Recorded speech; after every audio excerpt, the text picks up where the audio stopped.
जय हिंद मेरे प्यारे साथियों, स्वागत करता हूं आपके अपने YouTube चैनल टारगेट हब में। मैं एसपी चौधरी एक बार फिर आपके सामने हाजिर हुआ हूं रेलवे ग्रुप डी के साइंस क्वेश्चन के साथ। जैसा कि आप सभी को पता है, हम 2018 के प्रीवियस पेपर का सॉल्यूशन कर रहे थे, जिसके अंतर्गत हमने 41 पेपर का सॉल्यूशन कर लिया है। अगर वो पीछे वाली क्लास आपने नहीं देखी है तो इस क्लास के आई बटन पर उसका लिंक मिल जाएगा, वहां से जाकर के आप पीछे वाली क्लास देख सकते हैं, या फिर आप प्लेलिस्ट में जाओगे तो कंटिन्यूस भी क्लासें आपको देखने को मिलेगी। चलिए शुरू करते हैं आज का सेशन। और आज अपन इस क्लास में 24 अक्टूबर 2018 को पहली पारी में जो पेपर हुआ था उसमें जितने भी साइंस के क्वेश्चन पूछे गए हैं उन सभी का इस क्लास में सॉल्यूशन करने वाले हैं। तो बने रहेगा हमारे साथ। जिसने भी चैनल को सब्सक्राइब नहीं किया है तो सबसे पहले आप चैनल को सब्सक्राइब कीजिएगा, पास में लगे बेल आइकन को जरूर दबाइएगा, ताकि अपन जैसे ही नेक्स्ट वीडियो लेके आए तो उसका नोटिफिकेशन सबसे पहले आपके पास पहुंचे और आप तुरंत उसका लाभ उठा सको। रही बात पीडीएफ की, तो क्लासों की पीडीएफ और प्रीवियस ईयर के पेपर की पीडीएफ है वो आपको टारगेट हब एप्लीकेशन पे मिलेगा। एप्लीकेशन का लिंक आपको आई बटन पर दे रखा है, तो वहां से जाकर के आप एप्लीकेशन को डाउनलोड कीजिएगा और प्रत्येक क्लास की पीडीएफ और प्रीवियस ईयर के पेपर की पीडीएफ है वो आपको इसी एप्लीकेशन के माध्यम से मिलेगी। रही बात टेस्ट सीरीज की, तो ग्रुप डी, एनटीपीसी और एएलपी इन सभी के लिए टेस्ट सीरीज भी अपलोड कर रखी है। तो अपनी तैयारी को बेहतर बनाने के लिए आप आज से ही टेस्ट सीरीज ज्वाइन कर सकते हैं भी। चलिए शुरू करते हैं आज का सेशन। और आज की क्लास का पहला क्वेश्चन देखो भी आपके सामने है। अब इसमें आपको बोला गया है भी निम्नलिखित में क्या समान है। आपको यहाँ पे 4 कंडीशन दे रखी है, उन 4 कंडीशन के अंदर आपको बताना भी इनमें क्या समान है। भी एक तीव्र गति से आता कंकड़ किसी व्यक्ति को चोट पहुंचा सकता है या खिड़की का कांच तोड़ सकता है। दूसरा है किसी गतिशील वाहन की ऊर्जा, दूसरा है किसी गतिशील वाहन की ऊर्जा। तीसरा है तेजी से चलती हवा कई घरों को नुकसान पहुंचा सकती है। और चौथा है हवा पवन चक्की के फलकों को चला सकती है। अब यहां पे चारों के अंदर कॉमन क्या है वो चीज देखो भी। ऑप्शन है अति तीव्र गति, या फिर गतिज ऊर्जा, या फिर गुरुत्वीय खिंचाव, या फिर घर्षण बल। अब इसके अंतर्गत देखें तो सारे के सारे है वो तेज गति से चल रहे हैं, सारे के सारे है वो तेज गति से चल रहे हैं, चाहे वो हवा हो, चाहे वो कंकड़ हो, या फिर कोई गतिशील वाहन है। तो सभी के अंदर क्या है, गतिज ऊर्जा भी, सभी के अंदर है वो गतिज ऊर्जा हो जाएगी भी। ठीक है, सभी के अंदर क्या हो जाएगी, गतिज ऊर्जा हो जाएगी। तो यहां पे अति तीव्र गति इसके अंतर्गत है वो अति तीव्र गति नहीं हो सकता। ठीक है, अति का मतलब होता है बहुत ज्यादा। तो यहां से हवा पवन चक्की के फलकों को चला सकती है, हवा है वो पवन चक्की के फलकों को चला सकती है। तो इसके अंतर्गत है वो अपन ये नहीं बोल सकते भी पवन चक्की चलाने के लिए है वो नॉर्मल हवा भी पवन चक्की को चला सकती है भी। तो यहां पे आपको नहीं बोला गया भी तीव्र गति से चल रहा है, तो इसीलिए पवन के अंदर क्या है, गतिज ऊर्जा है, तो वो ये है भी पवन चक्की को चला सकती है। तेज चलती हुई हवा, तो यहां पे हवा है वो तेज चल रही है लेकिन हवा के अंदर गतिज ऊर्जा है। और किसी गतिशील वाहन की ऊर्जा, तो वाहन गतिशील है तो इसका मतलब उसमें भी गतिज ऊर्जा है। और तीव्र गति से चलता कंकड़, इसके अंदर भी क्या है, गतिज ऊर्जा है। तो चारों के अंदर क्या है, समान क्या है, तो आपकी गतिज ऊर्जा है। तो वो आपका राइट आंसर कौन सा हो जाएगा, 2 नंबर जो ऑप्शन है वो आपका बिल्कुल राइट आंसर हो जाएगा। चीजें समझ में आ गई क्या। उसके बाद में अपन बात करते हैं गतिज ऊर्जा का फॉर्मूला होता है 1/2 mv²। 1/2 mv², ये काइनेटिक एनर्जी ज्ञात करने का फॉर्मूला होता है। और हमेशा याद रखना गतिज ऊर्जा है वो कभी भी, गतिज ऊर्जा है वो कभी भी ऋणात्मक नहीं होती भी, कभी भी ऋणात्मक नहीं होती। हमेशा क्या होती है भी, हमेशा पॉजिटिव होती है, धनात्मक होती है। इसका कारण मैं आपको बता देता हूं, हमेशा धनात्मक होती है। कारण ये है भी गतिज ऊर्जा का फॉर्मूला है 1/2 mv²। m का मतलब होता है मास और v का मतलब होता है वेलोसिटी, यानी यहां पे वेग। अब द्रव्यमान कभी भी नेगेटिव नहीं होता भी, याद रखना, हमेशा द्रव्यमान कभी भी नेगेटिव हो ही नहीं सकता।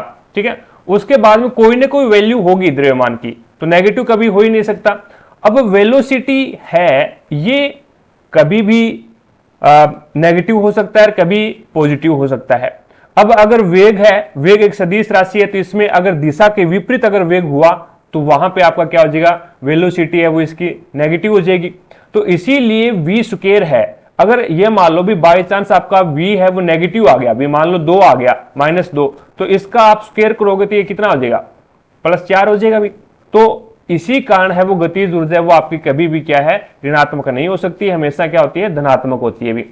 आगे देखो भी नेक्स्ट आपके सामने है, अब इसके अंतर्गत है वो बताना भी मैग्नीज के ऑक्साइड की, एक तो होता है Mg होता है मैग्नीशियम और Mn होता है मैग्नीज। मैग्नीज के ऑक्साइड की अम्लता का सही बढ़ता क्रम क्या है।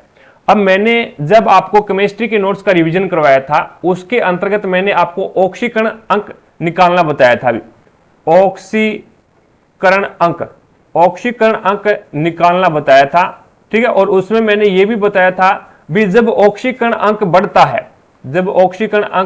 है, तो क्या होता है, अम्लीय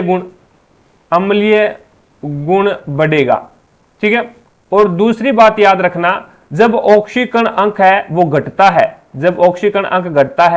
तो क्या होता है, क्षारीय गुण बढ़ता है, तो क्षारीय गुण बढ़ता है, यानी क्षारीय गुण आता है उसके अंतर्गत, ठीक है। तो यहां से आपको मैग्नीज के ऑक्साइड की अम्लता का सही क्रम बताना है, यानी छोटे से बड़ा क्रम बताना है, यानी कम से ज्यादा की ओर जाना है आपको। तो इसके अंतर्गत देखें तो यहां से आपके पास है मैग्नीज ऑक्साइड, ये MnO2 और ये Mn2O7 है। तो इसके अंतर्गत मैं आपको ऑक्सीकरण अंक निकालना बता देता हूं। यहां पे देखो भी, यहां पे आपको पता है भी ये जो आपका इसके अंतर्गत ऑक्सीजन है वो क्या है, 2 नेगेटिव है, ऑक्सीजन 2 नेगेटिव है। और यहां पे आपके पास में क्या है, मैग्नीज है वो आपके पास में क्या है भी 2 पॉजिटिव है, मैग्नीज है वो इसके अंतर्गत है वो 2 पॉजिटिव है, तभी दोनों क्या हो गए भी, तभी दोनों है वो यहां पे एक प्रकार से +2 और -2। अब इसके अंदर जिसका पूछा है ना उसको आप x मान लो भी, यहां पे क्या है, आपको मैग्नीज के ऑक्साइड की अम्लता बतानी है, तो मैग्नीज का आपको x मान लेना है, ठीक है। उसके बाद में जो ऑक्सीजन है वो यहाँ पे 2 नेगेटिव के रूप में है, ऑक्सीजन है वो 2 नेगेटिव के रूप में है, तो आपके पास में क्या आ जाएगा, 2 नेगेटिव आ जाएगा भी। अब x बराबर क्या आ जाएगा, तो x बराबर आपके पास में 2 आ जाएगा। तो यहां पे जो आपका मैग्नीज है, यहां पे जो मैग्नीज की ऑक्सीकरण संख्या है वो कितनी हो जाएगी, तो वो ऑक्सीकरण संख्या 2 हो जाएगी भी। इसी प्रकार से MnO2 की देखें तो आपको मैग्नीज का निकालना है, तो मैग्नीज का जिसका निकालना है उसका x मान लो, ठीक है। उसके बाद में यहां पे आ जाएगा आपके पास में प्लस। अब यहां पे बीच में प्लस आ रहा है, कोई दिक्कत नहीं है, ये प्लस है, लेकिन यहां पे जो आपका ऑक्सीजन है वो 2 नेगेटिव है भी, ऑक्सीजन है वो क्या है 2 नेगेटिव है, तो इसीलिए क्या है ये नेगेटिव है, बराबर से दूसरी साइड में जाएगा तो ये आपका पॉजिटिव हो जाएगा भी, इट्स ओके। उसके बाद में ये x हो गया। अब देखो भी ऑक्सीजन क्या होता है 2 नेगेटिव होता है, लेकिन 2 मल्टीप्लाई में लगा हुआ है भी, 2 यहां पे क्या है मल्टीप्लाई में लगा हुआ है, तो ये हो जाएगा आपके पास 2 × -2 भी। ऑक्सीजन का जो ऑक्सीजन है वो खुद 2 नेगेटिव होती है, लेकिन यहां पे ऑक्सीजन है कितनी, 2 है, यहां पे ऑक्सीजन क्या है 2 है, 2 मल्टीप्लाई में लगा हुआ है, तो ये आपके पास में x बराबर कितना हो जाएगा, 2 × 2 = 4, तो ये आपके पास में 4 हो जाएगा भी। तो यहां पे आपका मैग्नीज का जो ऑक्सीकरण अंक कितना है, 4 है, पहले 2 था अब 4 है। अब इसके अंदर देखो भी, इसमें देखोगे तो यहां से आपके पास में क्या पता चला भी, आपको मैग्नीज का निकालना है तो मैग्नीज का x मान लिया, लेकिन 2 मल्टीप्लाई में भी, मैग्नीज के 2 मल्टीप्लाई में है तो इसको कर देंगे × 2, ठीक है। और प्लस में यहां पे आपके पास में ऑक्सीजन का कितना है, तो ऑक्सीजन का यहां पे आपको पता है भी 2 नेगेटिव है, ऑक्सीजन 2 नेगेटिव है, तो 2 नेगेटिव है लेकिन 7 मल्टीप्लाई में है भी, × -2, तो ये आपके पास में 2x बराबर में कितना आ जाएगा, 7 × 2 = 14 भी, ये माइनस का था बराबर से दूसरी साइड में गया तो प्लस का हो गया, x बराबर में कितना आ जाएगा, 7। तो यहां से आपके पास में क्या पता चला भी, इसमें 2 था ऑक्सीकरण अंक, इसमें मैग्नीज का 4 था और यहां पे मैग्नीज का 7 था। तो जब मैंने क्या लिखाया क्या है, तो जब ऑक्सीकरण अंक बढ़ता है तो अम्लीय गुण बढ़ता है, तो इसका अम्लीय गुण सबसे कम है, फिर इसका ज्यादा है, फिर इसका ज्यादा है, तो सबसे ज्यादा जो अम्लीय गुण है वो Mn2O7 का है भी। तो यहां पे आपका राइट आंसर कौन सा हो जाएगा, 2 नंबर जो ऑप्शन है वो आपका बिल्कुल राइट आंसर हो जाएगा भी। और ये चीजें मैं आपको नोट्स के जरिए है वो कंप्लीट करवा चुका हूं भी, केमिस्ट्री के नोट्स का रिवीजन है वो कंप्लीट करवा दिया 24 क्लासों के अंतर्गत, ठीक है ना। बढ़िया तरीके से आपको समझाया गया, सारे के सारे क्वेश्चन के थ्रू भी आपको बताया गया है, और ये क्वेश्चन भी 2018 के अंदर पूछे गए हैं भी। आगे देखो नेक्स्ट आपके सामने है, अब इसके अंदर आपको बताना है भी CNG, जिसे अपन बोलते हैं CNG, compressed natural gas, compressed natural gas इसकी फुल फॉर्म होती है। तो CNG का मुख्य घटक क्या होता है ये आपको बताना है। CNG एक में आपको यहां पे LNG ले लूं, एक होता है LNG, एक बायोगैस या फिर ये बोल दे भी गोबर गैस, ठीक है। अब इनका मुख्य घटक क्या होता है, तो इन तीनों का मुख्य घटक है वो आपका मीथेन होता है, मीथेन या फिर मेथेन बोल दो, कोई दिक्कत नहीं, CH4 बोलते हैं जिसको, CH4। तो CNG कंप्रेस्ड नेचुरल गैस हो गया, LNG लिक्विड नेचुरल गैस और गोबर गैस, ठीक है, या फिर बायोगैस बोल दो, उनका भी मीथेन ही है।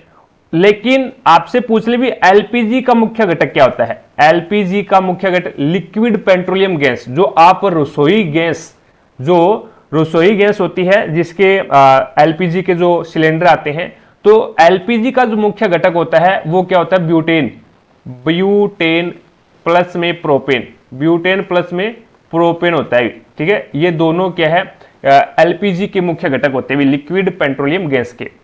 और LNG होता है लिक्विड नेचुरल गैस होता है, ठीक है। तो इसमें आपका राइट आंसर कौन सा हो जाएगा, 2 नंबर जो ऑप्शन है वो आपका बिल्कुल राइट आंसर हो जाएगा। आगे देखो भी नेक्स्ट आपके सामने है अगला क्वेश्चन। अब इसके अंदर आपको बोला गया है भी पृथ्वी के चारों ओर चंद्रमा गति के कारण होती है। पृथ्वी के चारों ओर चंद्रमा की जो गति होती है वो किसके कारण होती है भी आपको बताना है। तो अपकेंद्रीय बल क्या होता है, अपकेंद्रीय बल होता है जो जिस प्रकार से ये आपके पास में एक सर्कल है, एक सेंटर है, एक सर्कल है और ये आपका सेंटर है, जो यानी जब आप एक सर्कल के अंदर घूम रहे होते हैं, चक्कर लगा रहे होते हैं, तो उस समय आपके पास में 2 बल कार्य करते हैं भी, एक तो आपका सेंटर की ओर कार्य करता है और एक है वो बाहर की ओर कार्य करता है भी। जो बाहर की ओर कार्य करता है उस बल को अपन क्या बोलते हैं, तो उस बल को अपन बोलते हैं अपकेंद्रीय बल, ठीक है। और जो सेंटर की ओर कार्य करता है उससे अपन बोलते हैं अभिकेंद्रीय बल, उसे क्या बोला जाता है, अभिकेंद्रीय बल बोला जाता है। अपकेंद्रीय बल का अगर आपको एग्जांपल दूं तो जैसे दूध मथने वाली जो मशीन होती है जिसे मधानी बोलती है, वो क्या करती है, अपकेंद्रीय बल पर कार्य करती है। जैसे कपड़ा धोने वाली जो वॉशिंग मशीन है ना, वो भी किस पे कार्य करती है, अपकेंद्रीय बल पे कार्य करती है। और अभिकेंद्रीय बल की अगर मैं एग्जांपल दूं तो जैसे कोई कार है, वो कार है वो अगर इस प्रकार से एक सर्कल के अंदर है, वो घूम रही है, तो वो उस पे कौन सा बल कार्य करता है, तो वो एक प्रकार से अभिकेंद्रीय बल पे कार्य करती है, ठीक है। तो यहां पे 2 बल कार्य करते हैं, अंदर की ओर कार्य करेगा तो वो अभिकेंद्रीय बल हो जाएगा, बाहर की तरफ कार्य करेगा तो वो हो जाएगा आपका अपकेंद्रीय बल, ठीक है।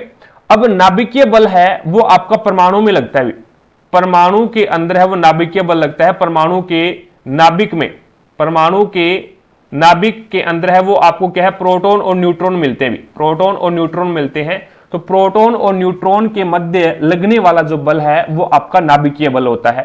उसके बाद में अपन बात करते हैं गुरुत्वबल। गुरुत्वबल है वो पृथ्वी और चंद्रमा की गति, ये क्वेश्चन पूछा गया है, दूसरे हिसाब से भी आपका ग्रुप डी 2018 के अंदर पूछा गया है भी पृथ्वी की चारों ओर चंद्रमा गति कर रहा है, सूर्य के चारों ओर ग्रहों की गति, और उसके बाद में कोई व्यक्ति को बांधे रखने की गति, कोई व्यक्ति को बांधे रखने की जो एक प्रकार से बल लगता है, बांधे रखने का, पृथ्वी से बांधे रखने का जो बल लगता है वो गुरुत्वबल ही होता है भी।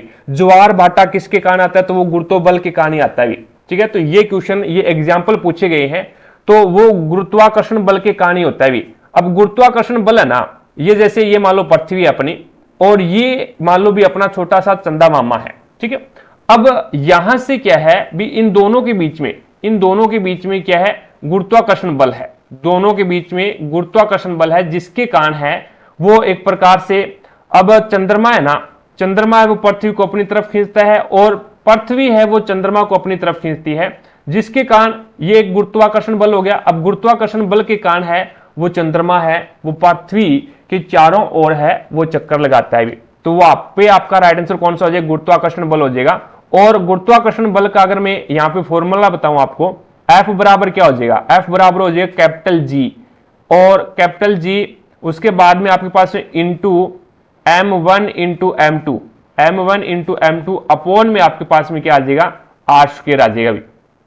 G यहाँ पे क्या है, सार्वत्रिक नियतांक है भी, जो कभी भी मान चेंज नहीं होता। m1 आपके पास में एक प्रकार से एक वस्तु है और m2 यहाँ पे क्या है, दूसरी वस्तु का द्रव्यमान है, और r है वो उनकी बीच की दूरी है। अगर मैं चंद्रमा पे अगर ये गुरुत्वाकर्षण बल निकालूंगा तो m1 यहाँ पे एक आप पृथ्वी ले लो, m2 है वो चंद्रमा ले लो भी, ठीक है, और r स्क्वायर है वो दोनों के बीच की दूरी ले लो भी, ठीक है। उसके बाद में गुरुत्वाकर्षण जो आपका सार्वत्रिक नियतांक है ये कभी चेंज नहीं होता भी, ठीक है। इसका जो मान है वो 6.67 इंटू 10⁻⁻11 होता है भी, और न्यूटन मीटर स्क्वायर प्रति किलोग्राम स्क्वायर होता है। और ये ज्ञात किसने किया था, ये भी क्वेश्चन पूछा गया 2018 के अंदर, हेनरी कैवेंडिश ने। हेनरी कैवेंडिश ने है वो 1798 के करीबन है वो इसकी खोज की थी भी, ठीक है। हेनरी कैवेंडिश ने इसको खोजा था। तो यहां पे राइट आंसर कौन सा हो जाएगा, ये 4 नंबर जो ऑप्शन है वो आपका बिल्कुल राइट आंसर हो जाएगा। आगे देखो भी नेक्स्ट आपके सामने है, जब लोहे को और के साथ मिश्रित किया जाता है तो हमें स्टेनलेस स्टील प्राप्त होता है। यह क्वेश्चन आपका एएलपी के अंदर भी पूछा गया है। एएलपी और जो आपका टेक्नीशियन ग्रेड 3 2024 के अंदर जो एग्जाम हुआ था ना, उसके अंदर भी पूछा गया है। तो यहां से आपके पास में देखो एक मिश्र धातु है स्टेनलेस स्टील है जो मिश्र धातु है, ठीक है, और ये इसके ऊपर है वो एक प्रकार से जंग नहीं लगता भी। अब जंग नहीं लगता तो जंग न लगने के लिए इसमें क्या मिलाया जाता है, तो वो क्रोमियम मिलाया जाता है भी। तो स्टेनलेस स्टील है वो लोहा प्लस में निकल प्लस में क्रोमियम से मिलकर के क्या बनता है, तो वो आपका स्टेनलेस स्टील बनता है भी। और इसको जंगरोधी बनाने के लिए एक प्रकार से जंग से लड़ने के लिए है वो इसमें क्या मिलाया जाता है, क्रोमियम मिलाया जाता है भी, ठीक है। तो यहां पे आपके पास में राइट आंसर कौन सा हो जाएगा, ये 4 नंबर जो ऑप्शन है वो आपका बिल्कुल राइट आंसर हो जाएगा। आगे चलो मैं नेक्स्ट क्वेश्चन देखिएगा। अगला क्वेश्चन है, शरीर की विशेषताओं को दर्शाने वाला शब्द निम्न में से कौन सा है। अब देखो भी यहां पे 2 चीजें आपको समझनी पड़ेगी। आपने एक तो जीनोटाइप नाम सुना होगा, ठीक है, जीनोटाइप, और एक आपने नाम सुना होगा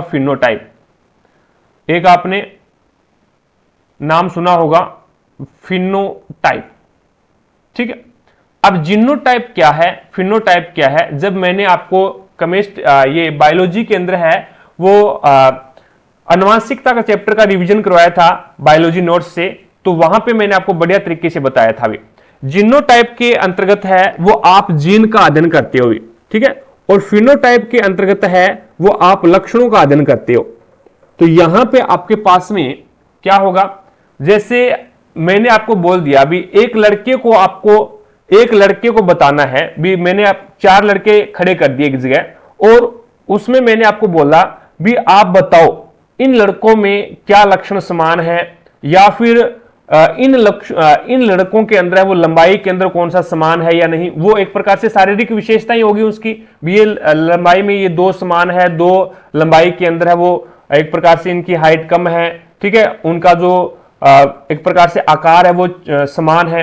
तो वो एक प्रकार से क्या है, उसकी शारीरिक विशेषता है। वो आप कैसे देखोगे, शारीरिक विशेषता को आप कैसे परखोगे, तो वो आप फिनोटाइप से परखोगे।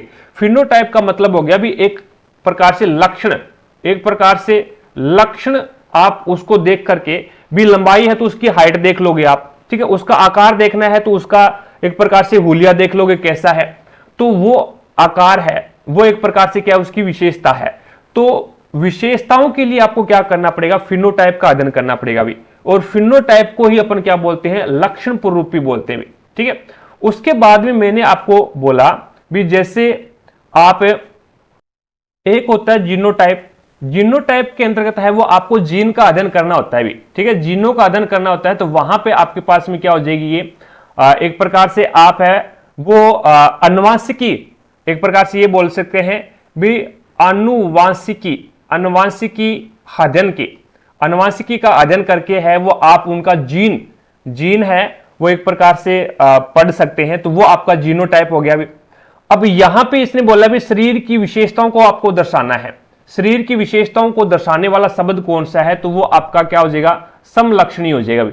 सम माने समान, लक्षणी का मतलब होता है लक्षण, जिसके समान लक्षण हो उसे अपन क्या बोलते हैं, इंग्लिश में फिनोटाइप बोलते हैं भी। और समजीनी का मतलब होता है जिसके जीन समान हो, जिसके क्या है जीन समान हो, तो वो एक प्रकार से क्या हो गया, अनुवांशिक की स्टडी हो गया भी। ठीक है, अनुवांशिक की स्टडी जिसके अंदर वो जीनों का अध्ययन किया जाता है। तो आप जीन समान कैसे बता सकते हो, जब आप क्या है उनके जीनों का अध्ययन कर लोगे। कोई लड़का है उनके जीन का अध्ययन करोगे तो वहां पे आपको पता लगे भाई इन दोनों लड़कों के जीन समान है या फिर इनके जीन समान नहीं है, तो वो आपका क्या होता है, समजीनी होता है और उसे अपन जीनोटाइप बोलते हैं भी। ठीक है, तो यहां पे आपके पास में राइट आंसर कौन सा हो जाएगा, ये 2 नंबर जो ऑप्शन है वो आपका बिल्कुल राइट आंसर हो जाएगा। आगे देखो भी नेक्स्ट आपके सामने है। अब इसके अंतर्गत आपको बताना है भी दंत वलक यानी दंत एनामिल किस से बना होता है। अब ये आपके पास में सोडियम फास्फेट है। सोडियम फास्फेट से, सोडियम तो आग लगाने के काम आता है भी, सोडियम तो अपने हड्डियों के अंदर होता ही नहीं है भी। ठीक है, सोडियम है वो एक प्रकार से अगर मिलेगा तो भी बहुत कम मात्रा में मिलेगा भी। ठीक है, फेरस सल्फेट होता है FeSO4, FeSO4 ये आपका फेरस सल्फेट होता है। और उसके बाद में पोटेशियम फोस्फेट, पोटेशियम भी नहीं होता भी। ठीक है, तो कैल्शियम फास्फेट है वो हमारी हड्डियों में पाया जाता है भी, हमारी हड्डियों के अंदर है वो कैल्शियम फास्फेट पाया जाता है। हमारे जो दांत है, हमारे जो दांत है उनके अंतर्गत भी क्या है, कैल्शियम फास्फेट पाया जाता है। तो जो कि एक प्रकार से दंत वलक किससे बना होता है, तो कैल्शियम फास्फेट का बना होता है। हड्डी भी कैल्शियम फास्फेट की बनी होती है भी। ठीक है, और जो दांत है वो भी कैल्शियम फास्फेट के बने होते हैं। तो इसके अंतर्गत है वो आपका राइट आंसर कौन सा हो जाएगा, 4 नंबर जो ऑप्शन है वो आपका बिल्कुल राइट आंसर हो जाएगा भी। अब देखो भी यहां से अपन बात करते हैं भी दंत क्षय, एक प्रकार से दंत क्षय के बारे में पढ़ लेते हैं। दंत क्षय कब होता है, मुंह का पीएच मान, मुंह का पीएच मान है वो अगर 5.5 से कम हो जाए, 5.5 से कम हो जाए तो दंत क्षय है वो शुरू हो जाएगा भी। ठीक है, तो मुंह के पीएच मान है वो 5.5 से कम हो जाएगा तो आपका पीएच ये मुंह का अंदर है वो दांतों का क्षय है वो शुरू हो जाएगा भी। आगे देखो भी नेक्स्ट आपके सामने है अगला क्वेश्चन।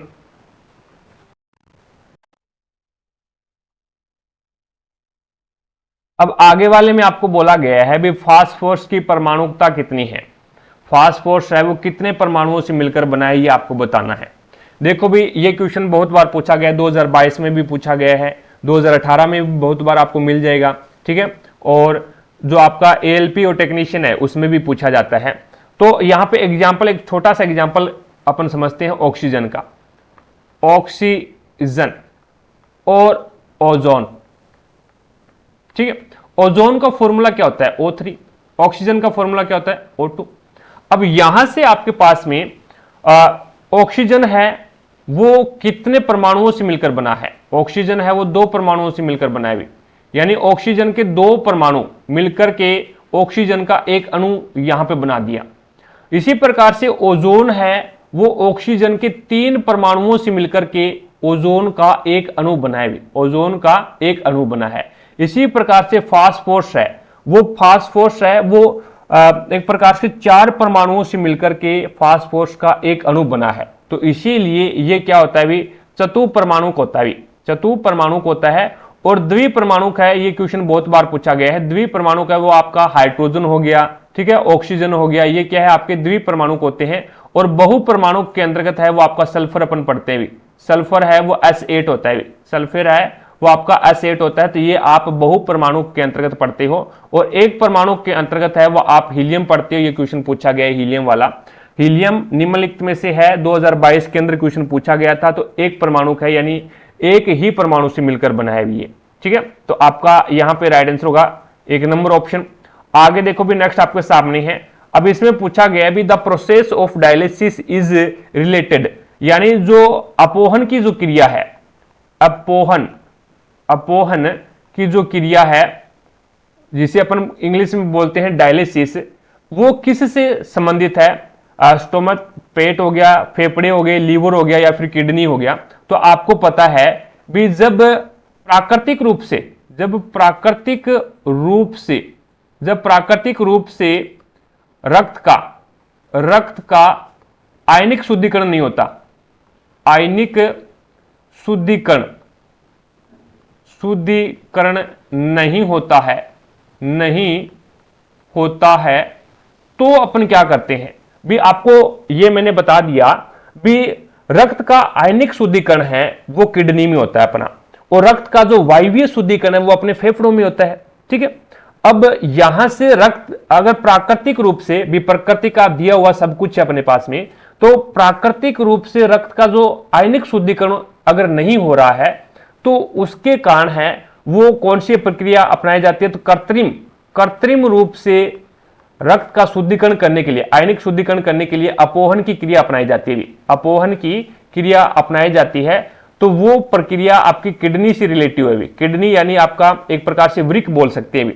ठीक है, तो ये क्या करता है, रक्त का एक प्रकार से आयनिक शुद्धिकरण करता है। और यहां पे अगर मैं बात करूं भी पाचन क्रिया के दौरान, पाचन क्रिया के दौरान ये क्वेश्चन पूछा जाता है भी, पाचन क्रिया के दौरान जल का अवशोषण कौन करता है, जल का अवशोषण, पाचन क्रिया के दौरान जल का अवशोषण कौन करता है, तो आप बोलोगे सर बड़ी आंत करती है, ये चीज ध्यान में रखना। और अगर मैं बोल दूं भी यहां पे रक्त के एक प्रकार से आयनीकरण के द्वारा रक्त शुद्धिकरण बोल दो, या फिर आप इसको है वो एक प्रकार से ये भी बोल सकते हो श्वसन क्रिया के दौरान है वो जल का पुनः अवशोषण कौन करता है, तो वो आपकी किडनी करती है भी। ठीक है, जल का पुनः अवशोषण कर लिया जाता है क्योंकि अशुद्धि के रूप में किडनी है ना वो 180 लीटर है, वो एक प्रकार से अशुद्धि के रूप में अलग करती है प्रत्येक दिन। अब अपन मूत्र के द्वारा है वो इसका विसर्जन करते हैं, लगभग 1.5 से मान लो भी 2 लीटर मूत्र ही बाहर निकालते हैं। अब बाकी जो आपकी बच गई, बाकी ये मान लो भी 178 लीटर बच गई, ये अशुद्धि है वो कहां पे चली जाएगी, तो इसका क्या है पुनः अवशोषण हो जाता है। ठीक है, इसका है वो पुनः अवशोषण कर लिया जाता है। जैसे ग्लूकोज है, एमिनो अम्ल है, जो कार्बनिक अम्ल है, उनका क्या है पुनः अवशोषण है वो किडनी के द्वारा ही किया जाता है। तो यहां पे आपके पास में राइट आंसर कौन सा हो जाएगा, किडनी से रिलेटिव है कौन सा, डायलिसिस या फिर अपोहन की क्रिया। और अपोहन की क्रिया है वो कृत्रिम रूप से रक्त का आयनिक शुद्धिकरण किया जाता है। ठीक है, फेफड़ों के अंदर है वो एक प्रकार से रक्त का वायवीय शुद्धिकरण होता है। उसके बाद में लीवर है वो क्या करता है, लीवर है वो आपका पीत रस का स्त्राव करता है। पीत रस का स्त्राव है वो कौन करता है, लीवर करता है। और ये पीत रस है वो कहां पे स्त्रावित संचय होता है, तो वो पित्ताशय के अंदर है वो संचय होता है। और पीत रस का मुख्य जो कार्य होता है वो क्या होता है, तो वो होता है एक प्रकार से वसा का पायशीकरण करना, वसा का पायशीकरण या फिर इमल्सिफिकेशन करना, ये भी बोल सकते हैं। वसा का पायशीकरण करना है वो पीत रस का मुख्य कार्य होता है। पायशीकरण का मतलब क्या होता है भी, वसा है, वसा की गोलिकाओं को छोटी छोटी गोलिकाओं के रूप में तोड़ना, वो कार्य होता है पीत रस का, ताकि जो एंजाइम है वो प्रॉपर रूप से वसा के ऊपर वर्क कर सके भी। ठीक है, तो यहां पे आपका किडनी राइट आंसर हो जाएगा भाई। नेक्स्ट क्वेश्चन देखिएगा, अगला क्वेश्चन है आपके सामने। अब इस क्वेश्चन में आपको बोला गया है भी दर्शाता है कि एक तत्व की परमाणु संख्या उसके परमाणु द्रव्यमान की तुलना में अधिक मौलिक गुण है। ये किसने दर्शाया था अभी, अब जॉन न्यूलैंड्स का अष्टक नियम आता है। हेनरी कैवेंडिश ने गुरुत्वाकर्षण जो सार्वत्रिक नियतांक है गुरुत्वाकर्षण, ठीक है, उनके बारे में सार्वत्रिक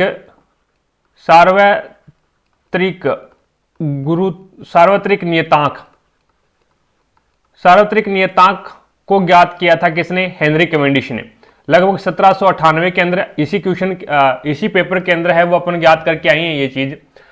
अब जो कैपिटल जी होता है सार्वत्रिक नियतांक है, सभी जगह एक होता है, इसका मान है वो हेनरी कैवेंडिश ने ज्ञात किया था। उसके बाद में मेंडलीफ भाई साहब आते हैं, इन्होंने क्या है आवर्त सारणी का निर्माण किया था। अब उससे पहले पर न्यूलैंड्स के बारे में पढ़ते हैं। न्यूलैंड्स से पहले है वो डोबेराइनर भाई साहब आए थे, जिनका डोबेराइनर का त्रिक नियम चलता है, ठीक है, 1817 के अंतर्गत। और ये आते हैं 1865 के अंतर्गत। 1865 में न्यूलैंड्स भाई साहब ने अष्टक नियम दिया था, जो कि संगीत के सुरों पर आधारित था भी। अब उसके अंतर्गत भी क्या है, न्यूलैंड्स ने परमाणु द्रव्यमान को मान्यता दी भी, ठीक है, परमाणु द्रव्यमान के आधार पर है वो, उनको बढ़ते हुए क्रम के अंतर्गत है वो उन तत्वों को रखा भी।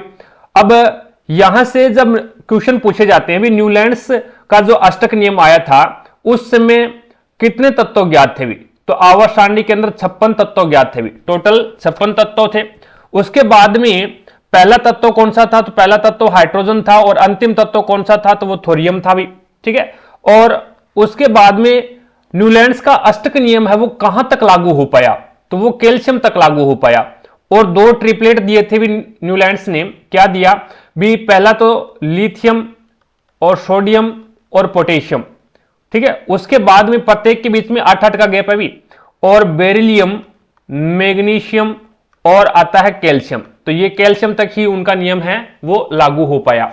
उसके बाद में अपन बात करते हैं दिमित्री मेंडलीफ की। तो दिमित्री मेंडलीफ है, ये आते हैं 1869 के अंतर्गत, ठीक है। और उन्होंने क्या है, आवर्त सारणी का निर्माण किया, तो इसीलिए आवर्त सारणी का पिता किसे कहा जाता है, तो वो मेंडलीफ को बोला जाता है भी। और आधुनिक आवर्त सारणी का पिता किसे कहते हैं, तो वो आप हेनरी मोजली को बोलते हो, ठीक है। अब मेंडलीफ भाई साहब ने भी जो अपना नियम दिया वो क्या दिया भी, परमाणु के भौतिक और या फिर ये बोले भी तत्वों के भौतिक और रासायनिक गुण है वो परमाणु द्रव्यमान के आवर्ती फलन होते हैं। परमाणु द्रव्यमान के आवर्ती फलन होते हैं, ये किसने बोला था, तो ये भी मेंडलीफ ने बोला था भी।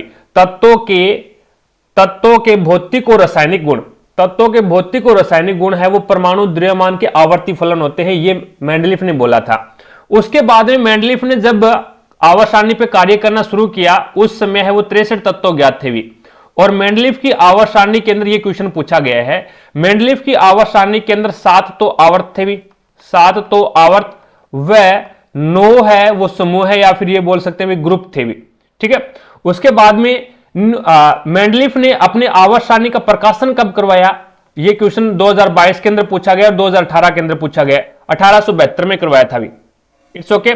और सबसे बड़ी जो यहां पे महत्वपूर्ण जो बात थी मेंडलीफ की आवर्त सारणी के अंदर, प्लस पॉइंट था, वो ये था भी मेंडलीफ ने भविष्य के लिए, मेंडलीफ ने ये बोला था भी भविष्य के अंदर है वो अन्य तत्व भी ज्ञात होंगे, ये नहीं है भी 63 तत्व रहेंगे, अन्य तत्व भी ज्ञात होंगे। इसके लिए उन्होंने अपनी आवर्त सारणी के अंदर है वो स्थान को छोड़ा था भी। और जैसे आप पढ़ते आ रहे भी, एका बोरोन, एका सिलिकॉन, एका एल्यूमिनियम, ठीक है, और एका बोरोन, एका सिलिकॉन, एका एल्यूमिनियम और एका मैग्नीज, इनकी जगह है वो अन्य तत्व आए थे भी, ये इनका क्या था, प्लस पॉइंट था भी। उसके बाद में हेनरी मोजले आते हैं। हेनरी मोजले से पहले अगर मैं बात करूं भी मेंडलीफ की कमी क्या थी, तो मेंडलीफ है वो समस्थानिकों को स्थान नहीं दे पाए, समस्थानिकों को स्थान नहीं दे पाया मेंडलीफ। हेनरी मोजले आते हैं 1913 के अंदर, 1913 के अंदर है वो हेनरी मोजले आते हैं। और हेनरी मोजले ने आवर्त सारणी को नाम दे दिया, आवर्त सारणी को नियम दिया परमाणु क्रमांक, बस इतने में ही टांटिया फिट हो गया अभी।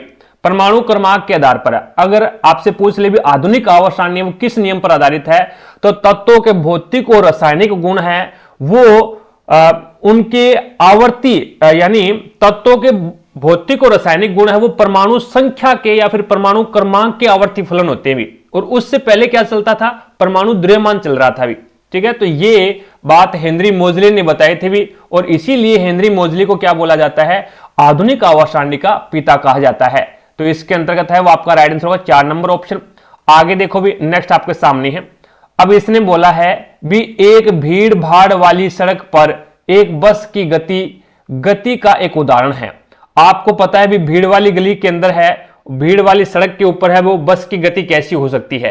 एक प्रकार से अपन ये बोल सकते हैं एक समान तो नहीं होगी भी, एक समान नहीं होगी। रेखीय का मतलब होता है एक सीधी रेखा में, रेखीय का मतलब होता है एक स्ट्रेट लाइन के अंदर, तो ये भी नहीं हो सकती भी, स्ट्रेट लाइन में भी नहीं हो सकती भी, इधर उधर है वो उसको मुड़ना भी पड़ेगा भी, भीड़ की गली है तो। वर्तीय गति भी नहीं हो सकती भी, आपको क्या है भी, ये थोड़ी ना भी सड़क के ऊपर वहीं पे आप गोल गोल घुमाते जाओगे, गोल गोल घुमाना ही वर्तीय गति है, तो वर्तीय गति भी नहीं हो सकती। तो यहां पे आपका कौन सी गति हो जाएगी, असमान गति हो जाएगी भी। यानी एक प्रकार से असमान गति का मतलब ये हो गया भी कभी स्पीड ज्यादा हो जाएगी, कभी स्पीड कम हो जाएगी, कभी थोड़ा सा साइड के अंदर दबाना पड़ेगा, तो कभी क्या है इसको मिडिल में चलाना पड़ेगा। तो ये आपके पास में राइट आंसर कौन सा हो जाएगा, 4 नंबर ऑप्शन हो जाएगा भी।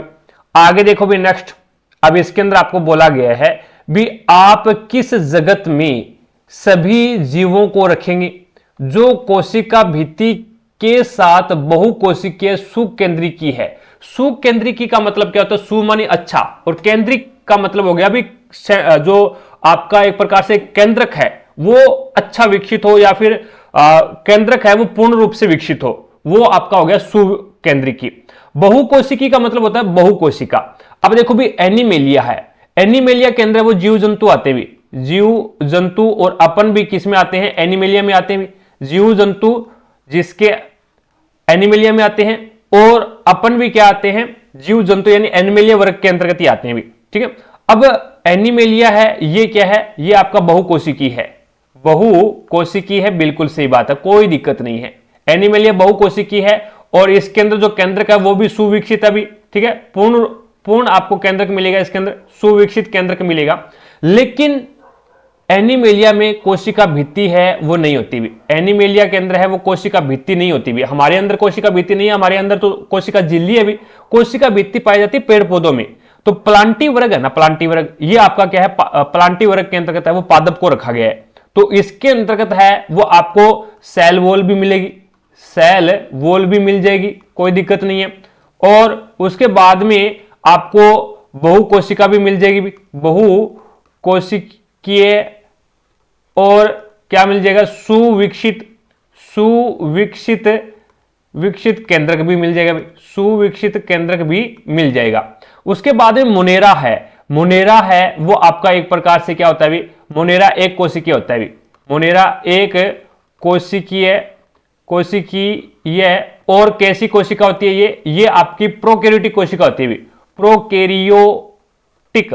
प्रोकैरियोटिक कोशिका होती है। और यहां से अपन बात करें भी मोनेरा है वो एक कोशिकीय होता है और एक कोशिका प्रोकैरियोटिक होगी भी। और उसके बाद में प्रोकैरियोटिक है तो इसका मतलब इसके अंतर्गत है वो आपका जो केंद्रक है वो कम विकसित होगा भी, केंद्रक है वो एक प्रकार से एब्सेंट होता है, कम विकसित होता है भी, ठीक है। उसके बाद में प्रोटिस्टा की अगर मैं बात करूं तो प्रोटिस्टा के अंतर्गत है ये आपके एक कोशिकीय भी होते हैं और बहुकोशिकीय भी होते हैं, ठीक है। और एक कोशिकीय और बहुकोशिकीय होते हैं, इसके अंतर्गत है वो यूकैरियोटिक कोशिका पाई जाती है। तो इसमें केंद्रक भी आपका मिलेगा भी, इसमें क्या है आपका केंद्रक सुविकसित मिलेगा। लेकिन ये अपन नहीं बोल सकते भी कुछ एक प्रोटिस्टा के अंदर वो कोशिका भित्ति मिलती भी है और कुछ एक के अंदर वो कोशिका भित्ति नहीं मिलती भी। लेकिन यहां पे आपको क्या प्रॉपर रूप से आपको बताना है भी जो कोशिका भित्ति के साथ बहुकोशिकीय और सुकेंद्रिकी है तो वो आपका प्लांटी वर्ग आ जाएगा भाई, वो आपका क्या आ जाएगा? प्लांटी वर्ग आ जाएगा। तो इसमें 2 नंबर जो ऑप्शन है वो आपका राइट आंसर हो जाएगा। प्लांटी वर्ग के अंतर्गत है वो पादपों को रखा गया, तो पादपों में सेल वॉल भी होती है, ये बहुकोशिकीय भी होते हैं और इसके अंदर जो केंद्रक होता है वो सुविकसित, अच्छा विकसित होता है भी। आगे देखो भी, नेक्स्ट एक अपनी एप्लीकेशन के ऊपर शानदार सा ऑफर चल रहा है भी, जिसके बारे में मैं आपको अवगत करवा देता हूं। हमने एप्लीकेशन का एक सब्सक्रिप्शन लॉन्च किया है जिसके अंतर्गत है वो आपको टारगेट अब एप्लीकेशन के ऊपर जितने भी कोर्स हैं, टारगेट अब एप्लीकेशन के ऊपर जितनी भी टेस्ट सीरीज है वो सारी की सारी टेस्ट सीरीज आपके लिए अनलॉक हो जाएगी। और जितनी भी पीडीएफ, जितनी भी नोट्स की पीडीएफ है वो सारी की सारी आपके लिए अनलॉक हो जाएगी। जितने भी प्रीवियस पेपर की पीडीएफ है वो सारी सारी आपके लिए अनलॉक हो जाएगी।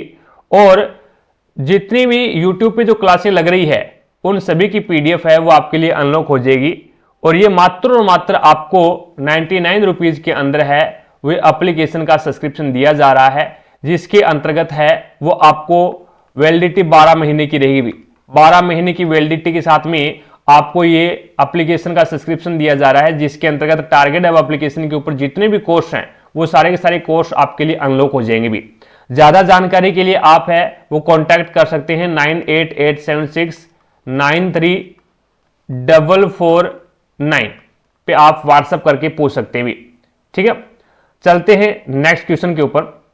अब देखो भी इसके अंतर्गत आपको क्या बोला गया है, इसमें बोला गया भी न्यूटन की गति का तीसरा नियम निम्नलिखित में से किस स्थितियों पर लागू होता है।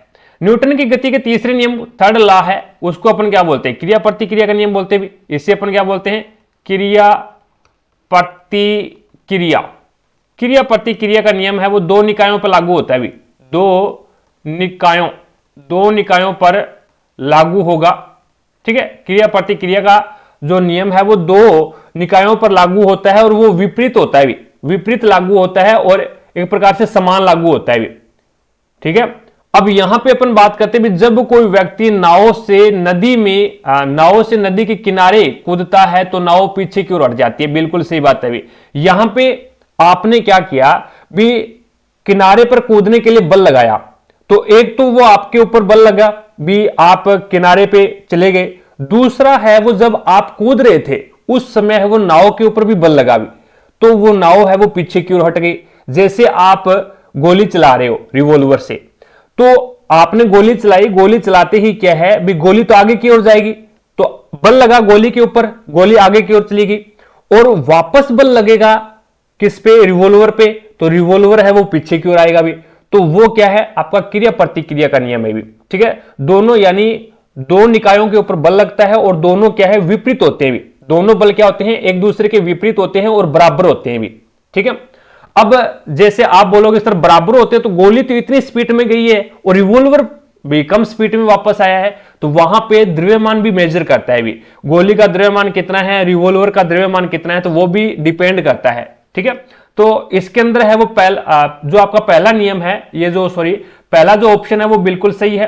ठीक है, उसके बाद में दूसरा देखो भी, एक बस में खड़े यात्री पीछे की दिशा में गिरते हैं जब स्थिर बस अचानक चल पड़े, तो ये आपका फर्स्ट नियम है भी। ये आपका क्या है, न्यूटन की गति का फर्स्ट नियम है, जिसे अपन क्या बोल सकते हैं, जड़त्व का नियम भी बोलते हैं इसे जड़त्व का नियम भी कहा जाता है। उसके बाद में तेज से चलती क्रिकेट गेंद को पकड़ते समय एक क्षेत्ररक्षक अपने हाथों को पीछे की ओर रखता है, तो ये आपका न्यूटन की गति का सेकंड नियम है। ये सेकंड नियम है। इस सेकंड नियम के अंतर्गत है वो एक प्रकार से बल और समय के मध्य में रिलेशन बताया गया है। अगर समय ज्यादा लगेगा तो वहां पे बल कम लगेगा भी। ठीक है, और बल अगर ज्यादा लग रहा है तो वहां पे समय कम लगेगा भी। तो क्षेत्र रक्षक का क्या करता है भी, जब गेंद आ रही है तो गेंद की दिशा के अंदर ही अपने हाथों को पीछे की ओर खींचता है, ताकि समय ज्यादा लगे, और समय ज्यादा लगेगा तो वहां पे बल कम लगेगा, जिसके कारण है वो हाथों पे चोट है वो कम लगेगी भी। ठीक है, जब कोई व्यक्ति सीमेंट वाली फ्लोर पर गिरता है तो चोट लगती है, तो ये भी आपका न्यूटन की गति का सेकंड नियम है। जहां पे क्या है, कोई सीमेंट के ऊपर गिर रहा है, सीमेंट के फ्लोर या फिर फर्श के ऊपर गिर रहा है, तो उसके अंदर है वो समय कम लग रहा है, उसमें क्या है समय कम लग रहा है और बल है वो ज्यादा लगेगा, और बल ज्यादा लगेगा तो चोट लगने की संभावना है वो 100% बन जाती है अभी यहाँ पे। तो इसमें आपका पहला ही नियम एकदम बिल्कुल सही है, पहला ऑप्शन सही है। बाकी दूसरा ऑप्शन है बाकी सारे के सारे मैंने आपको बता दिए भी कौन से नियम के ऊपर है वो कार्य कर रहे हैं ये। ठीक है, तो यहां पे आपका एक नंबर जो ऑप्शन है वो बिल्कुल राइट आंसर हो जाएगा। आगे देखो भी, नेक्स्ट आपके सामने है। अब इसमें बोला गया है भी एक ही समूह में तत्वों के समान है, एक ही समूह में तत्वों के समान है। तो यहां पे आवर्त सारणी की बात कर रहा है ये। आवर्त सारणी अच्छी तरीके से मैंने आपको पढ़ा रखी है। आवर्त सारणी के अंदर देखो भी, एक तो होता है समूह है, एक क्या होता है समूह है, और एक होता है आपका आवर्त। अब देखो भी, आवर्त आपको क्या बताता है, आवर्त है वो समान कक्षा के बारे में बताता है, समान कक्षा के बारे में। ठीक है, बारे में। और समूह क्या बताता है, समूह आपको क्या बताता है, तो ये एक प्रकार से संयोजी इलेक्ट्रॉन बताते हैं, संयोजी इलेक्ट्रॉन बताते हैं। ठीक है, तो यहां से आपके पास में एक ही समूह में तत्वों के समान रहते हैं, तत्वों के समान क्या समान रहते हैं भी। देखो आवर्त के अंदर तो कक्षा समान रहेगी भी, पहला आवर्त है तो उसमें प्रत्येक पहले आवर्त में आवर्त 7 ये भी टोटल अपने आवर्त सारणी के अंदर समूह कितने हैं, टोटल 18 है भी। ठीक है, अब परमाणु संख्या समान रहती है क्या, परमाणु संख्या ग्रुप के अंदर है वो समान नहीं रहती भी, त्रिज्या है वो भी समान नहीं रहेगी, और रासायनिक गुण आगे चलते हैं परमाणु द्रव्यमान, तो परमाणु द्रव्यमान भी समान नहीं रहते हैं। तो यहां पे आपके पास में रासायनिक गुण हो जाएगा भी। रासायनिक गुण का मतलब ये हो गया भी समूह के अंतर्गत, एक ही समूह के अंतर्गत, जैसे मैं बोलूंगी फर्स्ट समूह है आपका, पहला ग्रुप है, पहले ग्रुप के अंदर है वो अपन क्या बोलते हैं इसको, क्षारीय धातु बोला जाता है, क्षारीय धातु के अंतर्गत। अब फर्स्ट समूह के अंतर्गत जितने भी तत्व आ रहे हैं, जैसे हाइड्रोजन आ रहा है, उसके बाद में लिथियम आ रहा है, पोटेशियम सोडियम आ रहा है, पोटेशियम आ रहा है, तो ये सारे के सारे जो तत्व है उनकी संयोजी इलेक्ट्रॉनों की संख्या समान है, यानी सभी के अंदर है वो बाहरी कक्षा के अंदर एक इलेक्ट्रॉन होगा भी। ये इसका क्या है रासायनिक गुण है, जो कि क्या है समूह के अंतर्गत समान रहता है भी। अब अपन ऊपर से नीचे की ओर जाते हैं तो परमाणु संख्या तो इसमें चेंज हो रही है भी। देखो परमाणु संख्या हाइड्रोजन की 1 थी, लिथियम की 3 है, सोडियम की 11 है और पोटेशियम की 19 है। तो यहां पे परमाणु संख्या है वो तो समूह के अंतर्गत जाएंगे तो वो तो चेंज हो रही है, तो परमाणु संख्या तो समान नहीं रहेगी। परमाणु त्रिज्या की अगर मैं आपको बताऊं तो परमाणु त्रिज्या मैंने क्या बताया था भी, जब आप आवर्त सारणी के अंदर ऊपर से नीचे की ओर जाते हैं तो साइज है वो इंक्रीज होता है भी, साइज है वो आपका इंक्रीज होता है। और जब आप बाएं से दाईं ओर जाते हैं, बाएं से दाईं ओर जाते हैं तब आपका जो साइज है वो क्या होता है, डिक्रीज होता है, डिक्रीज यानी कम हो रहा है भी। ठीक है, तो यहां पे ऊपर से नीचे की ओर जा रहे हैं तो ये आपका ग्रुप है, इसमें क्या ऊपर से नीचे की ओर जा रहे हैं तो इसमें क्या है आपका जो साइज है वो इंक्रीज हो रहा है, यानी सोडियम हाइड्रोजन का साइज छोटा है, लिथियम का उससे बड़ा है, सोडियम का उससे भी बड़ा है और पोटेशियम का उससे भी बड़ा है। क्यों?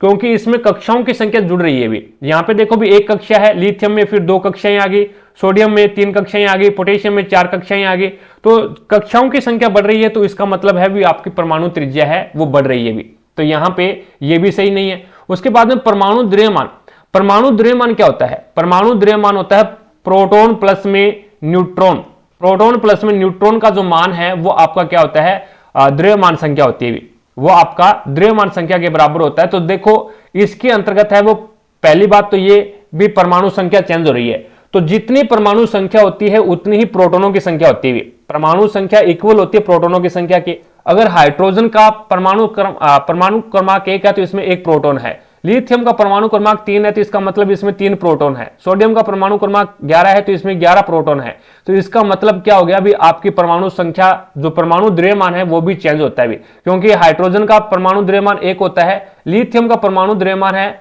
वो आपका 5 होता है, सोडियम का परमाणु द्रव्यमान वो 23 होता है भी। ठीक है, और पोटेशियम का जो परमाणु द्रव्यमान है वो लगभग है वो 39 के करीबन माना जाता है भी। ठीक है, तो ये परमाणु द्रव्यमान भी चेंज हो जाएगा। तो इसमें ओनली फॉर रासायनिक गुण है वो नो चेंज है, तो यहां पे राइट आंसर होगा 3 नंबर ऑप्शन। आगे देखो भी नेक्स्ट आपके सामने है, अब इसमें बोला गया भी पौधों में लचीलापन प्रदान करने वाले स्थायी उत्तक को क्या कहा जाता है? स्थायी उत्तक को क्या कहा जाता है 2018 के अंदर भी पूछा गया है और आपका 2022 के अंदर भी ये क्वेश्चन पूछा गया है और 2024 एएलपी और टेक्नीशियन के अंदर भी क्वेश्चन पूछा गया है। अब लचीलापन प्रदान कौन करता है? जब मैंने टिश्यू आपको बढ़िया तरीके से रिवीजन करवाया था उसके अंतर्गत है वो बढ़िया तरीके से समझाया था भी। अब ये एक प्रकार से पेरेन कायमा है, कोलेन कायमा है, स्क्लेरेन कायमा है, एरेन कायमा है। यहां से अपन बात करते हैं भी ये तीनों के तीनों, यानी पेरेन कायमा, कोलेन कायमा और स्क्लेरेन कायमा, ये किसके भाग है? तो ये आपके सरल स्थायी उत्तक के भाग है भी, सरल स्थायी उत्तक के भाग है। एक होता है जटिल स्थायी उत्तक और एक होता है सरल स्थायी उत्तक। तो जटिल स्थायी उत्तक के अंतर्गत है वो हमने 2 चीजों का यहां पे बढ़िया तरीके से रिवीजन किया था, संवहन उत्तक, जाइलम और फ्लोएम के बारे में। और सरल स्थायी उत्तक वो 3 प्रकार के होते हैं। पेरेन कायमा, पेरेन कायमा क्या करता है? तो पेरेन कायमा है वो एक प्रकार से पौधे के अंदर सबसे ज्यादा मात्रा में पाए जाने वाला जो उत्तक है वो कौन सा है? पेरेन कायमा है। पेरेन कायमा के अंतर्गत है वो रिक्त स्थान बहुत ज्यादा मात्रा में पाया जाता है, जिसके कारण है वो एक प्रकार से क्या करता है? भोजन का संग्रह करता है। कोलेन कायमा, पेरेन कायमा को अपन क्या बोलते हैं? मृदूतक बोलते हैं इसे हिंदी में मृदूतक कहा जाता है। और आपका कोलेन कायमा है इसे अपन क्या है हिंदी में स्थूल कोण उत्तक बोलते हैं, स्थूल कोण उत्तक कहा जाता है। ठीक है, अब ये क्या करता है? ये पौधे के अंदर लचीलापन प्रदान करता है भी। कोलेन कायमा जिसे स्थूल कोण उत्तक बोलते हैं, ये पौधे के अंदर है वो लचीलापन प्रदान करता है। और एक प्रकार से जब पौधे को नीचे की ओर झुकाया जाता है तो पौधा टूटता नहीं है, झुक जाता है, तो उसमें लचीलापन है, एक प्रकार से मुड़ जाता है, लचीलापन है। किसके कारण? कोलेन कायमा के कारण। स्क्लेरेन कायमा है ये आपका एक प्रकार से क्या है, इसे अपन बोलते हैं दृढ़ोत्तक बोलते हैं, इसे क्या बोला जाता है? दृढ़ोत्तक बोला जाता है। और ये एक प्रकार से मर्त सेल से बना होता है, मर्त सेल से बना होता है। और ये पौधे को क्या करता है? कठोरता प्रदान करता है, ये पौधे को कठोरता प्रदान करता है। जैसे नारियल का बाहरी छिलका है उसमें स्क्लेरेन कायमा पाया जाता है। और जैसे अगर मैं बात करूं आपका स्क्लेरेन कायमा है वो जैसे बीज है, बीज का जो सीड कोट है, बाहरी जो आवरण है, उसमें भी क्या पाया जाता है? स्क्लेरेन कायमा पाया जाता है। ठीक है, एरेन कायमा क्या होता है? तो ध्यान से समझना, पेरेन कायमा की अपन बात कर चुके हैं। ठीक है, पेरेन कायमा है ये इसके अंतर्गत है वो एक प्रकार से कुछ एक पेरेनकाइमा ऐसे होते हैं जिसके अंतर्गत हरित लवक पाया जाता है, हरित लवक पाया जाता है जिससे वो प्रकाश संश्लेषण की क्रिया करते हैं। और उन्हीं यानी जिन पेरेनकाइमा के अंतर्गत हरित लवक पाया जाता है तो उसे क्या बोला जाता है, क्लोरेनकाइमा बोलते हैं भी, याद रखना उसे क्लोरेनकाइमा कहा जाता है। और कुछ एक पेरेनकाइमा के अंतर्गत है वो हवा, कुछ एक पेरेनकाइमा के अंतर्गत है वो हवा भरी रहती है, जो कि आपके पेरेनकाइमा है वो जलीय पादपों में मिलते हैं भी, यानी ऐसे पेरेनकाइमा उतक जिसमें हवा भरी रहती है तो वो जलीय पादपों में पाए जाते हैं ताकि जलीय पादपों के तैरने में मदद करे। और ऐसे पेरेनकाइमा उतक जिसमें हवा भरी रहती है उसे अपन क्या बोलते हैं, एरेनकाइमा बोलते हैं भी, उसे क्या बोला जाता है, एरेनकाइमा कहते हैं। तो यहां पे आपका राइट आंसर होगा कोलेनकाइमा, जिसे स्थूलकोण उतक बोलते हैं। 2 नंबर ऑप्शन आपका बिल्कुल राइट आंसर हो जाएगा। आगे देखो भी लोहे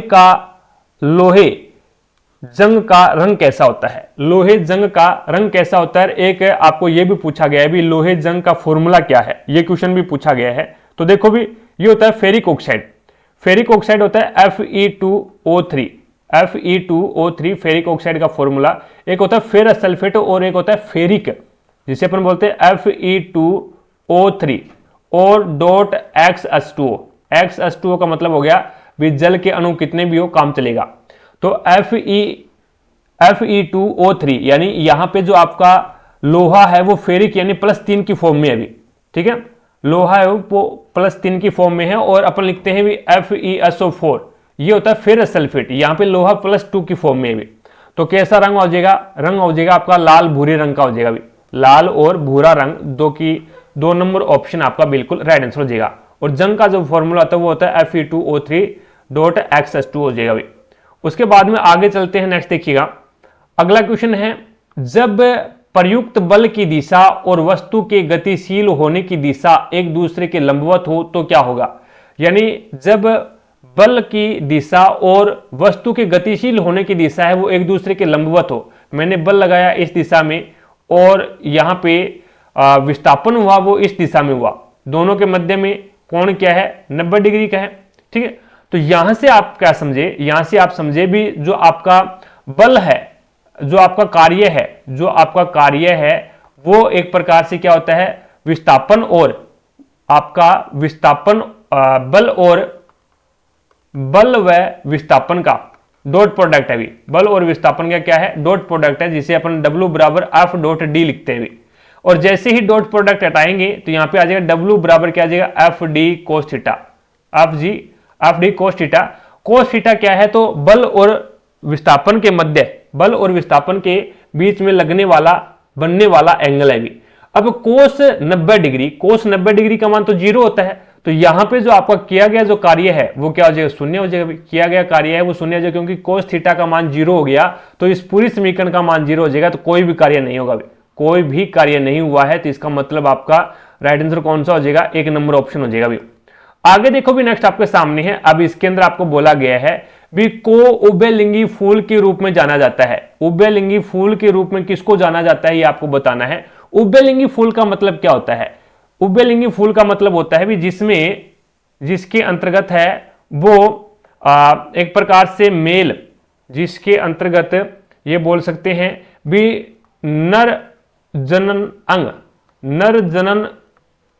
अंग व मादा जनन अंग, मादा जनन अंग दोनों एक ही पुष्प पर हो। यानी ऐसे फूल जिसमें नर जनन अंग और मादा जनन अंग दोनों क्या है, एक ही पुष्प पर हो, तो वो आपकी उभयलिंगी या फिर इसे बोल सकते हैं द्विलिंगी हो जाएंगे।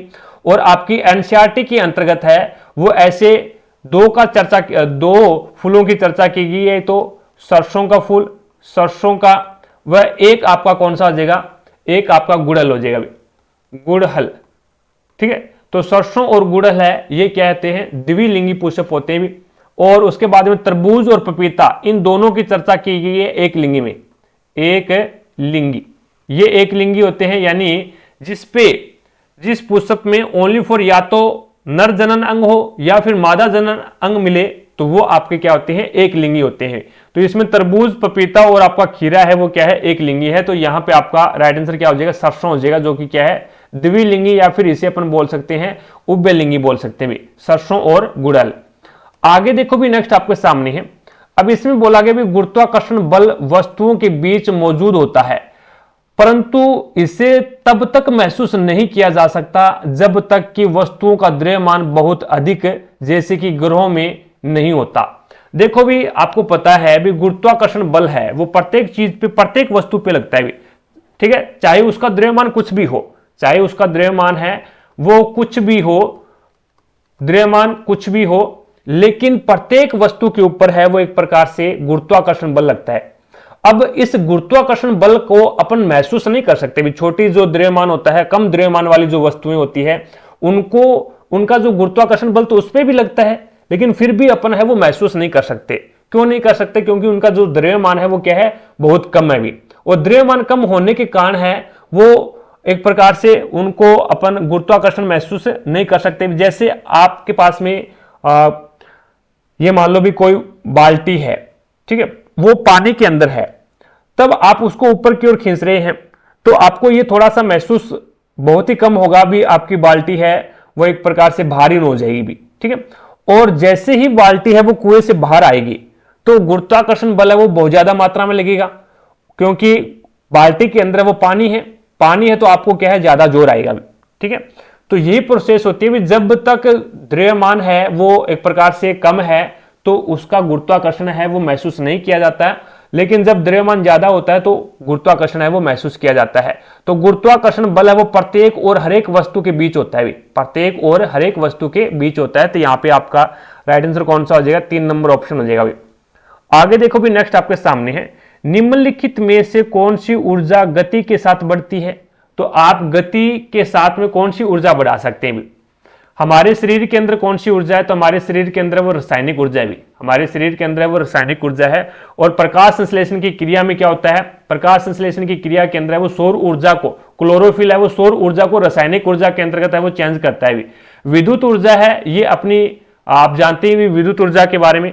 और स्थितिज ऊर्जा जिसे अपन बोलते हैं पोटेंशियल एनर्जी, तो जब आप गति करवाते हो कोई चीज की, जब आप गति करवाते हो तो उसमें पोटेंशियल एनर्जी है वो कम हो जाती है भी, स्थितिज ऊर्जा है वो कम हो जाती है, और आपकी गतिज ऊर्जा है वो क्या हो जाती है, ज्यादा हो जाती है भी।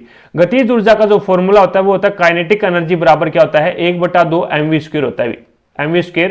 और यहाँ पे अगर मैं पोटेंशियल एनर्जी स्थितिज ऊर्जा की बात करूं तो ये आपके पास में हो जाएगा mgh, ये इसका फॉर्मूला होता है।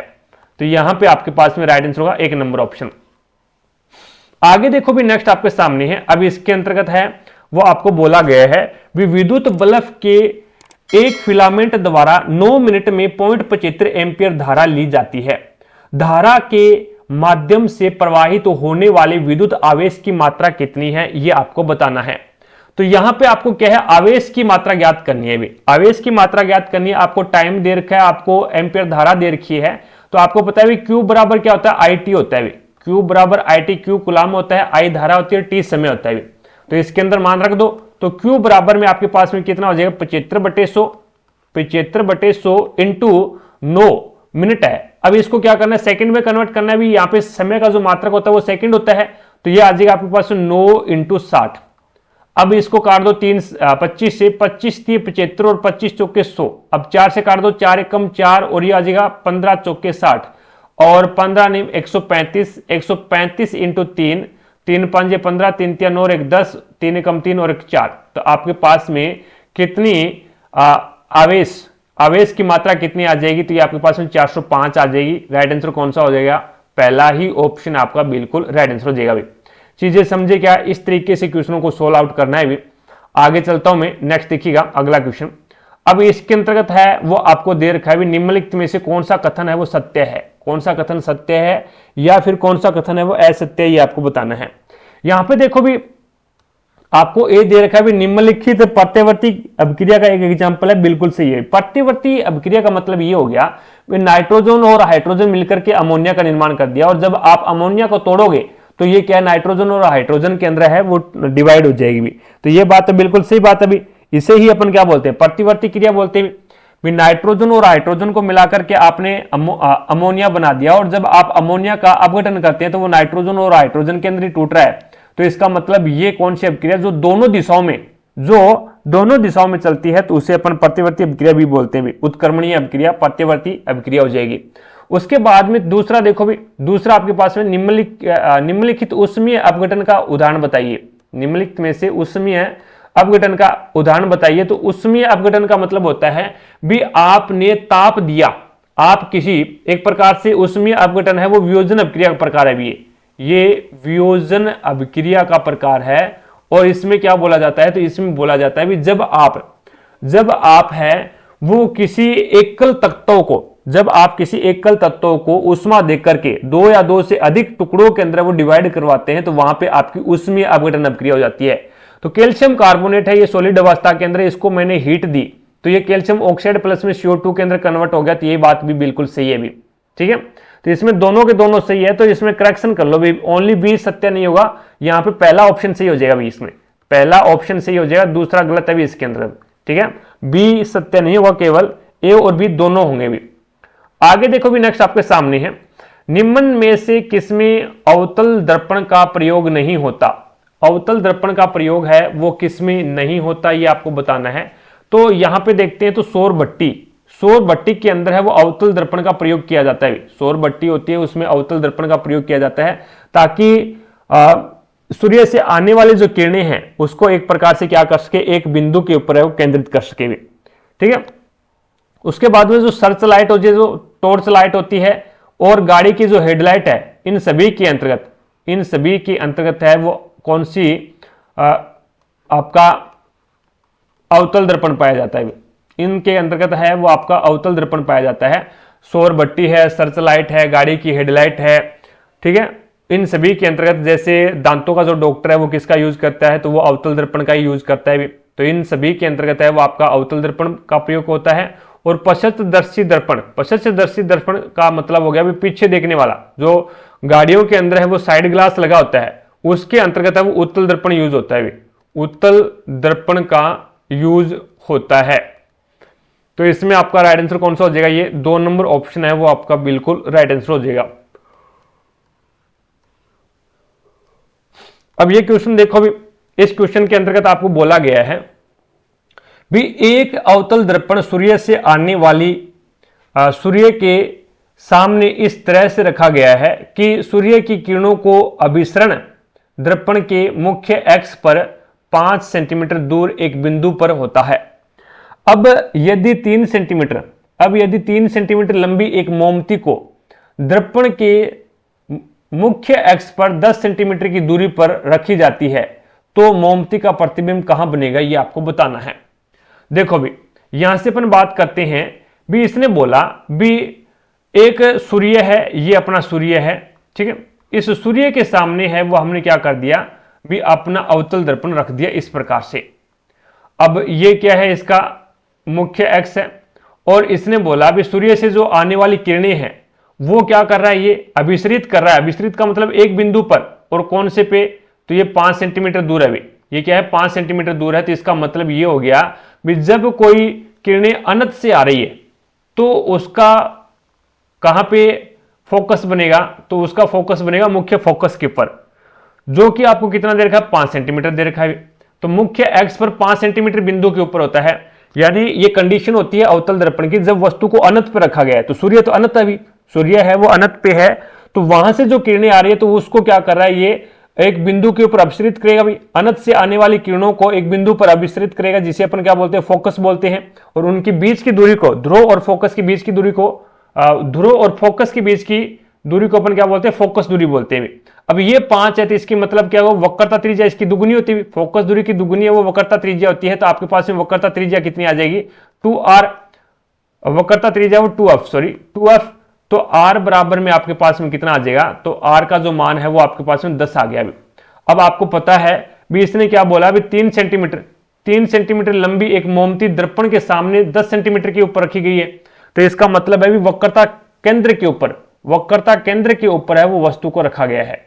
वक्रता केंद्र के ऊपर है वो वस्तु को रखा गया है। तो वहां पे आपके पास में जब वस्तु को वक्रता केंद्र पे रखते हैं तो उसका प्रतिबिंब वक्रता केंद्र पे ही बनता है और वस्तु के समान साइज का बनता है। तो इसने ये बोला भी प्रतिबिंब कितनी दूरी पे बनेगा, तो प्रतिबिंब 10 सेंटीमीटर की दूरी पे बनेगा। राइट आंसर कौन सा हो जाएगा इसके अंदर? 4 नंबर ऑप्शन है वो आपका बिल्कुल राइट आंसर हो जाएगा। आगे देखो भी नेक्स्ट आपके सामने है, सिलिका घुलनशील है। सिलिका होती है आपके पास में SiO2, ये आपकी सिलिका होती है और सिलिका है वो किसके अंतर्गत घुलनशील है ये आपको बताना है। सिलिका वैसे क्या होती है? ठोस होती है। सिलिका है वो आपकी ठोस होती है और ये किसके अंतर्गत घुलनशील है ये आपको बताना है। तो HCl है वो सिलिका को नहीं घोल सकता। भी H2SO4 है, सल्फ्यूरिक एसिड बोलते हैं जिसको, ये भी सिलिका को एक प्रकार से नहीं घोलेगा। और HNO3 जो कि अमोनियम नाइट्रेट है, ये भी एक प्रकार से सिलिका को नहीं घोलेगा भी। जो HF है हाइड्रोफ्लोरिक एसिड है, हाइड्रोफ्लोरिक एसिड है जो कि कांच पर लिखने के लिए इसी का यूज किया जाता है। कांच के ऊपर लिखने के लिए HF का यूज किया जाता है। चीजें समझ में आई क्या? तो इसी प्रकार से सॉलिड जो आपकी सिलिका है वो किसके अंतर्गत घुलती है? तो सिलिका है वो आपकी HF यानी हाइड्रोफ्लोरिक एसिड के अंतर्गत है वो घुलती है भी। तो यहाँ पे आपका राइट आंसर कौन सा हो जाएगा? ये 2 नंबर ऑप्शन है वो आपका बिल्कुल राइट आंसर हो जाएगा। तो आज हमने एक पेपर और कंप्लीट किया। आई होप आपको प्रत्येक क्वेश्चन समझ में आया होगा। अगर फिर भी कोई भी क्वेश्चन में आपको डाउट लगती है तो कमेंट सेक्शन में कमेंट करके जरूर बताएं, आपके डाउट को क्लियर किया जाएगा। क्लास पसंद आई है तो दिल से लाइक करें, ज्यादा से ज्यादा शेयर करें अपने सभी दोस्तों के साथ में, ताकि सभी दोस्तों को क्लास का लाभ मिले। अगर आप चैनल पर नए हैं, अभी तक आपने चैनल को सब्सक्राइब नहीं किया है, तो चैनल को सब्सक्राइब करके पास में लगे बेल आइकन को जरूर दबा लें, ताकि अपन जैसे ही नेक्स्ट वीडियो लेके आए तो उसका नोटिफिकेशन सबसे पहले आपके पास पहुंचे और आप तुरंत उसका लाभ उठा सको। रही बात पीडीएफ की, तो क्लासों की पीडीएफ और प्रीवियस ईयर के पेपर की पीडीएफ है वो आपको टारगेट हब एप्लीकेशन पे मिलेगा। एप्लीकेशन का लिंक आपको आई बटन पर दे रखा है, तो वहां से जाकर के आप एप्लीकेशन को डाउनलोड कीजिएगा और प्रत्येक क्लास की पीडीएफ और प्रीवियस ईयर के पेपर की पीडीएफ है वो आपको इसी एप्लीकेशन के माध्यम से मिलेगी। तो आज की क्लास में इतने ही, मिलेंगे अपन नेक्स्ट क्लास में। तब तक के लिए जय हिंद, जय भारत।